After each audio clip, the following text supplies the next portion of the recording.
अस्सलामुअलैकुम। कैसे हो बच्चों आप सब। उम्मीद है आप सब ठीक होंगे और खैर खैरियत से होंगे। बच्चों आज का मेरा मैथ का टॉपिक है। आज मैं आप लोगों को 4 का टेबल और 5 का टेबल लिखना और कुछ कलर्स में बताऊंगी। ये देखिए, ये है मेरे पास blue colour, this is a parrot green colour, this is a red colour, this is a brown colour, this is a yellow colour, this is a orange colour and this is a purple colour, this is a sea green colour, this is a black colour and this is a pink colour. चलिए अब हम लिखना start करते हैं अपने red colour से। 4 1 ज़ा 4, 4 2 ज़ा 8, 4 3 ज़ा 12, 4 4 ज़ा 16,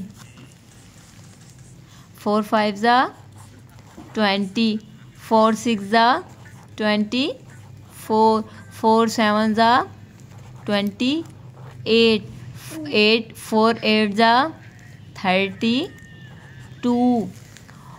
4 9 ज़ा 36, 4 10 ज़ा 40। चलें अब हम लिखेंगे अपने ऑरेंज कलर से 5 का टेबल। 5 1 ज़ा 5, 5 2 ज़ा 10, 5 3 ज़ा 15, 5 4 ज़ा 20, 5 5 ज़ा 25, 5 6 ज़ा 30, 5 7 ज़ा 35, 5 8 ज़ा 40, 5 9 ज़ा 45, 5 10 ज़ा 50।